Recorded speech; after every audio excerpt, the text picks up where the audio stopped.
O objetivo dessa palestra é usar uma frase de um dos grandes pensadores do mundo moderno, que foi Winston Churchill. Ele tinha uma frase curiosa que dizia assim: o que eu espero, senhores, é que após um breve período de discussão, todos concordem comigo. Então, daqui 20 minutos eu espero que todo mundo concorde com um ponto de vista ligeiramente controverso que a gente vai trazer. E para quem quiser provar isso, os slides já estão na tela, tá? Pode baixar a apresentação inteira e quem baixar essa apresentação vai receber daqui a alguns dias também, e alguns é o intervalo entre 5 e 50, tá? Um estudo mais aprofundado de dados que a gente está trazendo aqui. A gente está vivendo um mundo cheio de novidades e todo mundo tentando especular sobre como as coisas vão acontecer nos próximos meses ou no próximo ano, e tudo está mudando muito mais rápido do que a gente consegue acompanhar. E uma pergunta que a gente tem ouvido o tempo todo é: como é que eu posso ser citado na IA? Como é que eu faço para aparecer na IA? Como que eu apareço no AIO do Google? Como que eu apareço no Gemini, no Perplexity, no ChatGPT? É a pergunta que não quer calar. Mas não dá para anunciar lá dentro. A gente viu algumas áreas do marketing sendo corrompidas na última década. Growth nasceu como uma área de experimentação. O growth marketing era o marketing orientado a experimentos. Então, em vez de eu ter certezas, eu tenho hipóteses, eu testo essas hipóteses e comprovo. E aí ele foi sequestrado pela performance e growth virou uma área de mídia. Muitos dos investimentos que a gente vê os profissionais de marketing fazendo estão focados em anunciar para aparecer num canal onde os clientes estão. Só que na IA não dá para anunciar, não dá para pagar para aparecer. E a gente tem que buscar outros caminhos para fazer isso, é o nosso papo de hoje. A IA também traz uma complexidade maior na jornada. Ao mesmo tempo que ela encurta a jornada em alguns momentos, porque o consumidor terceiriza a decisão para uma IA generativa, para um chatbot, para uma GenAI, para um LLM, seja lá o nome que a gente quiser dar, ele também adiciona complexidade nessa jornada. A gente tem modelos de mensuração que, por melhores que sejam, muitas vezes são ultrapassados ou em conceito ou em tecnologia, seja métrica de atribuição, seja marketing mix modeling, em que você está medindo pontos de contato e não a jornada do começo até o fim. O Google trouxe um modelo junto com o Boston Consulting Group. Para quem é de marketing tradicional, marketing clássico, já ouviu falar da matriz BCG, o produto estrela, o cachorro velho, a vaca leiteira, depois mudaram os nomes para ficar mais bonitinho. Eles trouxeram um estudo de como é essa nova jornada hoje, baseada em stream, scrolling, search and shop. O que isso significa? O stream, quando a gente está consumindo conteúdo que está sendo transmitido. Isso vale para o Spotify, isso vale para o YouTube, isso vale para podcast gravado ou ao vivo. A gente está streamando o conteúdo. A gente tem o scrolling, que é o que a gente faz em rede social o tempo todo. Fica lá com o celular na mão, dando scroll infinito até dormir com o celular e o celular cair na cara. A gente tem o modelo de search, em que a gente está buscando ativamente por uma informação, independente do canal, e a gente vai atrás da informação. E o momento de shop, a decisão de compra, o que a gente chama de conversão. O que esse novo modelo do Boston Consulting Group, junto com o Google, trouxe para a gente? Essa jornada tem múltiplos pontos de contato. E isso vai passar pelo boca a boca, isso vai passar pelo site da marca, isso vai passar por uma busca no Google, por uma busca numa rede social, por uma busca no YouTube, por um conteúdo que você vê no TikTok, por um hub, por um e-mail marketing, por uma newsletter. Você vai ser impactado em vários pontos. E quanto maior ou mais complexa essa decisão, maior a tendência de que essa jornada se prolongue. Só que tem uma coisa comum em todas essas etapas, independente de qual plataforma ou de qual fase do 4S, Stream, Scroll, Search or Shop, o conteúdo. Em todos esses lugares a gente está consumindo conteúdo de alguma forma, seja escutando um podcast, seja acompanhando uma live, seja escutando a nossa banda preferida, seja acompanhando uma reunião enquanto a gente está no trânsito. O tempo todo a gente está consumindo conteúdo de alguma forma, seja ativamente, seja passivamente, em que a gente entra, o algoritmo sugere. E aí a gente tem um grande desafio. Uma pesquisa da Troiano Branding, super recente, saiu, a Cecília Troiano mostrou essa pesquisa nesse palco aqui ontem, fez o acompanhamento da preferência dos brasileiros pelas marcas ao longo dos últimos 25 anos. No ano 2000, de um determinado conjunto de marcas, 24% das pessoas desconhecia algumas marcas ali. 25 anos depois, 36% das pessoas desconhecem algumas daquelas marcas. Há 25 anos, 8% dos consumidores tinham marcas das quais eles não abriam mão, não interessa o preço, eles estavam dispostos a pagar.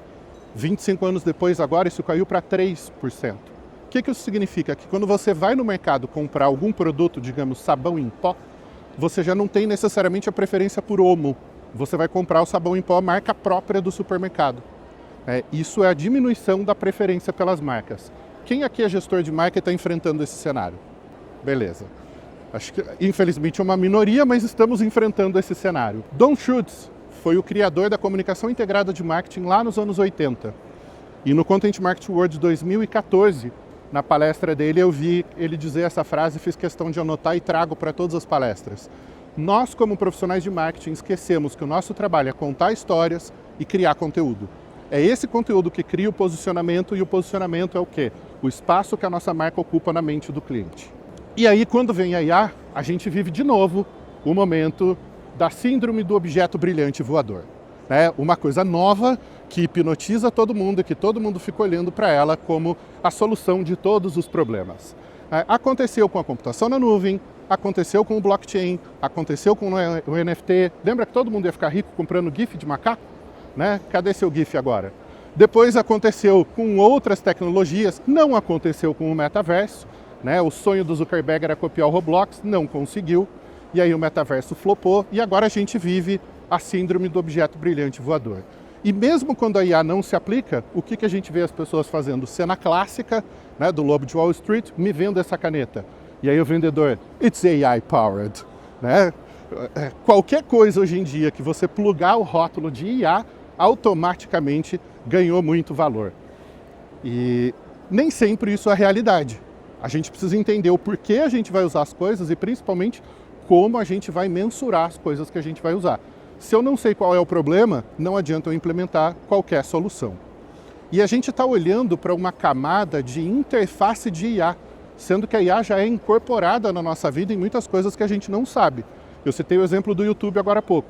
O algoritmo do YouTube, que é uma LLM, ele tem aprendizado de máquina, o machine learning, ele já entendeu que eu gosto de determinadas músicas. Quando outras pessoas que têm um gosto parecido com o meu ouvem uma banda que eu nunca ouvi, ele me sugere. E aí eu ouço aquilo e ele aprende, opa, esse cara aqui tem um gosto parecido com aquelas pessoas.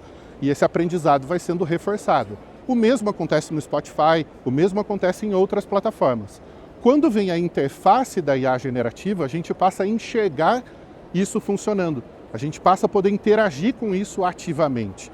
Quando você faz uma busca na Amazon e clica num produto, a Amazon já te traz produtos sugeridos. E aquilo também é um LLM, que existe há 20 anos. Isso não é uma coisa nova. O Deep Blue da IBM ganhou do Garry Kasparov, o maior jogador de xadrez da história da humanidade, 28 anos atrás. Talvez alguém aqui não tivesse nascido 28 anos atrás. E a IA já existia. Só que agora ela é interface, agora ela é visível, agora a gente consegue ter contato com ela. E a gente começa a fazer previsões. Existe um estatístico com uma frase famosa que ele diz: é muito difícil fazer previsões, especialmente quanto ao futuro. E a gente olha a IA e tenta prever como as pessoas vão usar. Um professor de Harvard fez um estudo e acompanha milhares de pessoas, ano a ano, para entender como elas estão usando a IA generativa. No ano passado, 2024, o primeiro uso era para gerar ideias. O quarto uso era para editar texto. E aí veio aquela fake news maravilhosa. Você não precisa mais escrever, a IA escreve por você. Ela aprende o seu estilo e ela vai gerar texto no seu lugar. Vamos olhar agora para 2025 e editar texto caiu para a 45ª posição, vulgo posição 45. Por outro lado, olha as bolinhas azuis. No ano de 2025, as pessoas estão usando a IA para fazer terapia e ter companhia, organizar a vida, encontrar um propósito. Então eu não sei o que eu quero da minha vida, eu não tenho um coach disponível e eu vou perguntar para o ChatGPT o que é que eu deveria fazer da minha vida. Isso revela muito sobre o comportamento, sobre a psicologia do consumidor. E olha o que surgiu do 10º lugar, saiu do lugar 75 para o 10º, uma vida mais saudável, o que é uma excelente notícia. Tá? E eu diria para todo mundo, começa a praticar exercício e se alimentar bem, porque o seu médico que está se formando agora está estudando pelo ChatGPT. Então é melhor você prevenir a sua saúde. E aí quando a gente olha para essa mágica toda que a IA faz, Da onde ela tira essas respostas? Né? Esse banco de dados foi tudo aquilo que a gente, como humanidade, produziu. Né? Teve uma notícia que vazou do Facebook que eles baixaram 81 tera de livros e usaram isso para o aprendizado da IA da Meta. Eles também usam toda a Wikipedia. Eu sou da geração que escreveu a Wikipedia. Eu tenho 27 verbetes dentro da Wikipedia, fora os que eu revisei, fora os que eu hackeei e tirei o link do concorrente.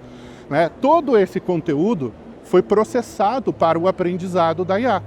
Então, o que ela precisa? De conteúdo original, de conteúdo legítimo, para daí ela conseguir usar vetores, que é como ela funciona. Ela transforma frases em vetores e ela começa a entender em grande volume, em bilhões de conteúdos, qual é a próxima palavra ou a próxima frase que faz sentido a partir da interação com o usuário.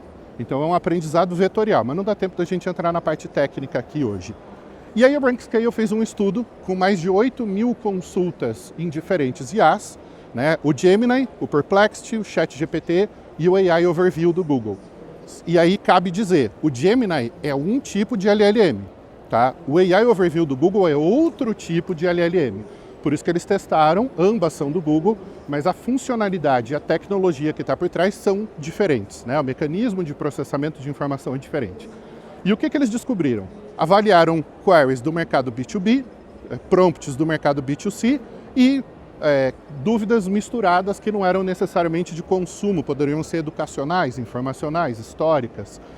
Eles viram que blogs são citados como fontes pelas LLMs muitas vezes. Notícias aparecem em todos eles. Fóruns, o Quora, o Reddit e vários outros fóruns.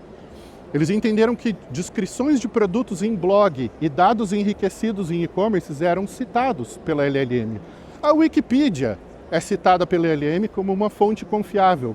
Ou seja, toda aquela internet clássica que a gente veio produzindo nos últimos 25, 30 anos é a base de informação que a LLM usa. O conteúdo pré-existente que é usado para esse treinamento. Quando a gente vai olhar para a questão de audiência, de volume de uso, os buscadores como um todo geram 1 trilhão e 600 bilhões de visitas todos os meses. Na somatória do tráfego de todos os buscadores, a gente chega em 1 trilhão e 800 bilhões. Quando a gente olha para todos os GPTs, ou chatbots, ou IAs, a gente pode usar o nome que quiser, o volume é de 55 bilhões. Então a diferença entre um e outro é de 34 vezes. Isso vai variar de mercado para mercado. Como a gente diz lá na roça, eu sou de Campinas, interior de São Paulo, varia. Né? O resultado vai mudar de mercado para mercado. Tem casos em que você vai ter mais volume, tem casos que tem menos volume, e logicamente isso está crescendo gradualmente. E aí vem uma narrativa de não especialistas no mercado contrapondo uma coisa a outra. E é uma briga inútil. Não nos interessa, como profissionais de marketing, quem vai vencer a briga. E vamos entender que o AIO do Google herda todos os bilhões de visitas que o Google tem diariamente. Então a resposta da IA do Google continua sendo relevante junto às respostas do ChatGPT. Uma coisa não compete com a outra, elas se complementam. As pessoas não abrem mão de uma ferramenta pela outra. Então não é uma disputa entre uma coisa e outra. A gente, como profissional de marketing, quer estar em todos esses ambientes. A gente quer ser encontrado em todos esses lugares. O que é que nos importa como gestores, como profissionais de marketing, de comunicação, como a gente queira se definir? É que o seu cliente te encontre onde quer que ele busque por você. Onde ele tiver um problema, uma necessidade, um desejo e for atrás de informação, ele precisa te encontrar lá. Então o nosso objetivo não é torcer para alguém, né? Não é um jogo de futebol ou uma disputa de tênis. Né? O jogo não é ter um vencedor. O vencedor tem que ser o nosso cliente. A gente tem que levar essa informação na interface em que ele escolheu usar, independente de onde ele faça essa busca. E aí a analogia que tem sido muito usada no mercado é do tsunami. Né? A IA é um grande tsunami. Só que esse tsunami traz uma descentralização de conteúdo. Antes a gente olhava para poucas plataformas no digital e entendia que o tráfego ou que os clientes viriam daquelas poucas plataformas. Esse cenário não existe mais. Né? É uma multiplicidade gigantesca de plataformas e cada geração, cada classe socioeconômica, cada perfil de usuário, cada perfil de educação, cada histórico de consumo vai utilizar um conjunto diferente de plataformas para diferentes necessidades. 3 anos atrás viralizou uma notícia dizendo que 40% da geração Z usava o TikTok para buscar um restaurante, enquanto 60% usam o Google Maps para buscar um restaurante. Então são pessoas diferentes com hábitos diferentes. E a gente tem as classes de onde as pessoas vão buscar informação. A gente tem os guias locais, a gente tem os assistentes pessoais.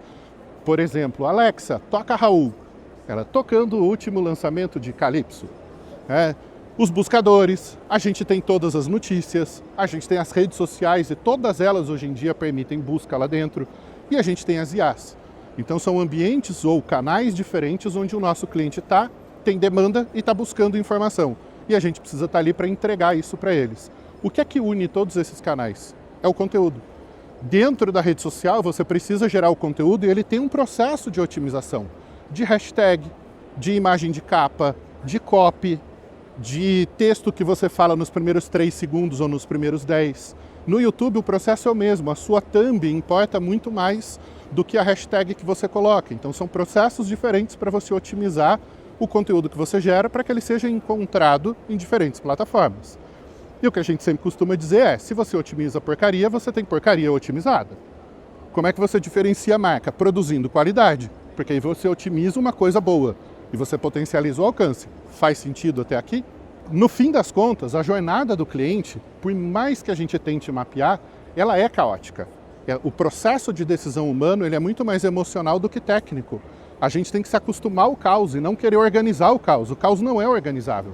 O cenário não vai ficar mais fácil, as coisas não vão ficar mais simples, elas só vão se complicar.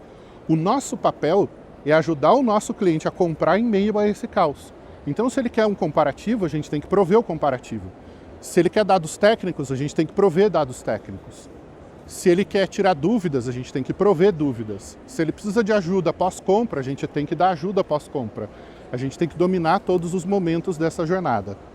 O que as pessoas estão buscando nesse momento? Nós, como profissionais de marketing, temos um talento gigantesco para estragar as coisas. Eu acho que todo mundo vai concordar comigo.